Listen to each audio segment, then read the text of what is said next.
Assalamualaikum warahmatullahi wabarakatuh. Seandainya channel ini bermanfaat, jangan lupa untuk disupport dengan cara subscribe, like, comment, and share. Dan jangan lupa untuk berkomentar yang baik. Ikhwan fillah rahimahullah.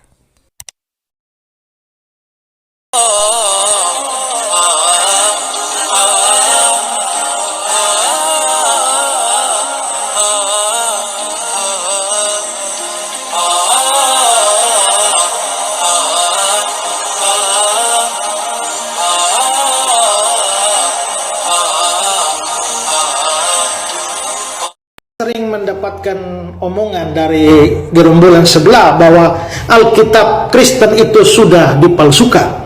Nah, untuk mereka yang selalu mengatakan demikian, saya ingin mengajukan beberapa pertanyaan. Pertama adalah siapa yang memalsukannya? Kedua, di mana dipalsukan? Ketiga, kapan memalsukannya? Keempat, apakah ada saksi-saksi yang menyaksikan pemalsuan itu? Kalau ada, siapa-siapa? Lalu yang kelima, apa bukti-bukti dari pemalsuan itu?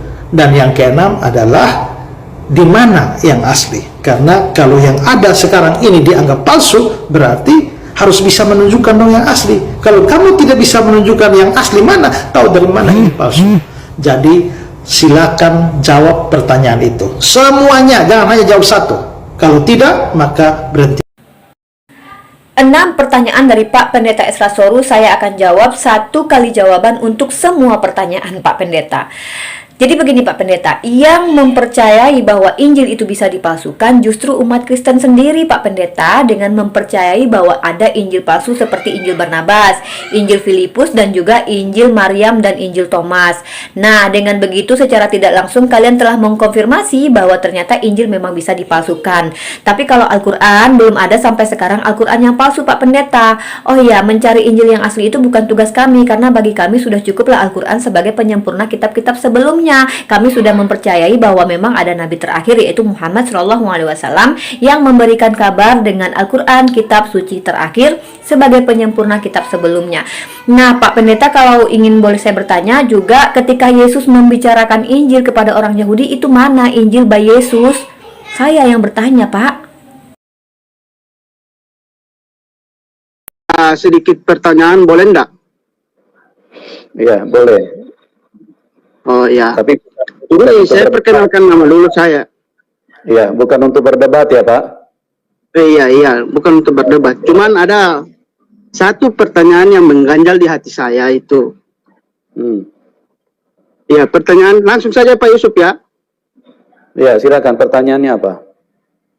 Ini manusia saya, Bunda Maria itu manusia kan? Betul. Ya, bisa mati juga kan? Betul. Nah, Tuannya Pak Yusuf itu Yesus kan? Iya.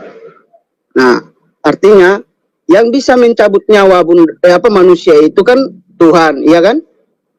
Ya.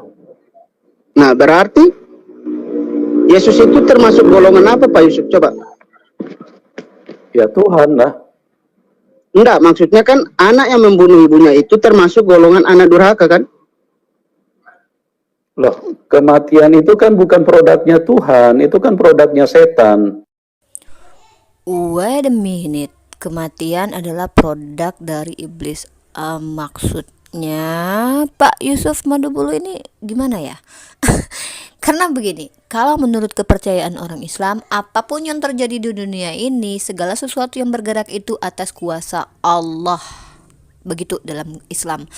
Apakah ada kekuatan yang bisa menandingi kekuatan Tuhan, yaitu dengan cara membunuh manusia? Itu adalah perbuatan iblis. Artinya iblis memiliki kuasa sama seperti Tuhan. Oh, nggak ngerti saya. Mungkin Pak Pendeta Yusuf Manubulu harus menjelaskan masalah ini. Kematian produk iblis, artinya Yesus mati di tiang salib itu iblis yang mencabut nyawanya, dan Bunda Maria itu yang mencabut nyawanya adalah iblis. Gitu kali ya maksudnya ya. Whatever lah. Kita lanjut lagi lah, ikhwan filah. Oh gitu ya. Otoritas Tuhan itu apa saja Pak Yusuf kalau boleh tahu? Ya, otoritas Tuhan menghidupkan. Tidak bisa mematikan ya? Ya, kalau mematikan itu setan, Pak. Tuhan itu baik, tidak pernah mematikan manusia. Terus manusia mati ini selama ini itu karena apa Pak Yusuf? Siapa yang Ya, mencabut karena nyawa itu dosa. Pak Yusuf? Iya, siapa Karena yang mencabut dosa. nyawa itu? Ya, Yang itu mencabut setan nyawa yang itu. mencabut, setan yang mencabut nyawa manusia, Pak. Makanya Jangan bersedih, brother. Kita akan menyanyi bersama di lagu ini.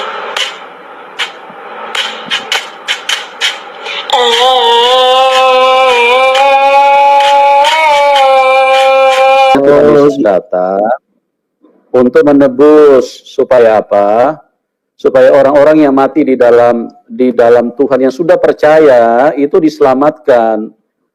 Roh jiwanya dibawa pulang ke surga, hanya dagingnya yang mati. Tapi kalau orang yang tidak percaya Tuhan Yesus, itu mati semuanya, roh jiwa dan tubuhnya mati semua, Pak. Oh, begitu ya. Nah, sekarang begini, yang mencabut nyawa ya Yesus itu siapa Pak Yusuf? Kan Yesus mati 3 hari. Yang mencabut nyawanya Yesus itu siapa? Dia menyerahkan nyawanya untuk penebusan dosa. Iya, saya paham itu Pak Yusuf. Yang saya tanyakan itu yang mencabut nyawa Yesus itu siapa coba? Kan Yesus manusia, ya kan? Dia akan mati. Pertanyaannya si Rifai ternyata lumayan membuat pendeta Yusuf Manu Balu kalang kabut.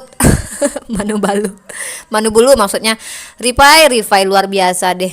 Ini salah satu debater muslim juga nih si Rifai ini. Untuk menebus Lanjut, dosa, Rifai. Pak. Upah dosa itu maut. Iya, saya paham itu Pak Yusuf. Yang saya tanyakan, siapa yang mencabut nyawa Yesus itu ketika mati di kayu salib? Iya, dia mati karena menanggung dosa manusia. Iya, saya paham itu Pak Yusuf. Yang Iya. saya tanyakan, sekali lagi yang saya tanyakan itu, yang mencabut nyawanya itu siapa Pak Yusuf? Saya tidak tanya dia menyerahkan nyawa atau tidak Pak Yusuf. Ya, yang mencabut nyawa itu ya selama ini kan setan yang mencabut nyawa manusia. Berarti ketika Aduh, ternyata luar biasa. Setan memiliki kekuatan yang sangat luar biasa, mampu mencabut nyawa Tuhan. Aduh, ini luar biasa. Ini pengakuan yang luar biasa dan aduh, bikin saya harus cari bodrek dan cari obat sakit kepala sejenis lainnya. Setan mencabut nyawa Tuhan. Aduh, ini setannya setan apa ini? Setan mana ini? Mana ini setannya ini? Luar biasa ini setan ini. Kepala setan ini kayaknya. Yesus mati di kayu salib itu yang cabut nyawanya Yesus itu setan juga ya? Itu Bapak tidak mengerti. Itu karena penebusan dosa. Dia membayar dosa, makanya dia harus mati. Gitu. Iya, saya paham Pak Yusuf. Makanya saya tanya. Iya, sudah betul seperti itu. Terus apa lagi pertanyaannya? Enggak, cuman itu saja. Cuman itu saja Pak Yusuf. Ya, sudah jelas seperti itu. Yang penting Ya udahlah ya, kita mah umat Islam kalau itu jawaban dari Pak Pendeta Yusuf Manubulu mah kita percaya-percaya aja, namanya keyakinan masing-masing ya Pak Pendeta ya. Tapi kalau memang seperti itu Pak Pendeta, artinya setan itu hebat kali gitu, bisa membunuh Tuhan gitu. Itu setan memiliki kuasa yang luar biasa, Tuhan aja dia yang cabut nyawanya gitu kan, setan gitu kan. Nah, begitu juga dengan dengan berarti Tuhan ini tidak menguasai semuanya, hanya menguasai menghidupkan aja, tapi dia nggak mampu mematikan. Artinya dia nggak berkuasa. Kalau Tuhan kami berkuasa Pak Manuk Mulu, bisa mematikan, bisa menghidupkan gitu, dan bisa melakukan apapun gitu. Jadi gitu ya, Tuhan itu yang berkuasa, Tuhan yang mampu mematikan dan menghidupkan. Kalau cuma bisa menghidupkan tanpa bisa mematikan, artinya dia nggak berkuasa dong. Jadi dia cuma bisa menghidupkan, tapi dia nggak ngerti cara membunuhnya gitu, cara mematikan hamba-hambanya ya. Berarti ya kuasanya cuma menghidupkan doang dong, ada keterbatasan kekuasaannya. Ya udahlah ya, gitu aja kali ya. Duh, lumayan hari ini ya buat lucu-lucuan aja lah ya hari ini. Si Ripa ini ada-ada aja nih kayak Bang Dewa nih ya. Yaudah ikhwan fillah, assalamualaikum warahmatullahi wabarakatuh.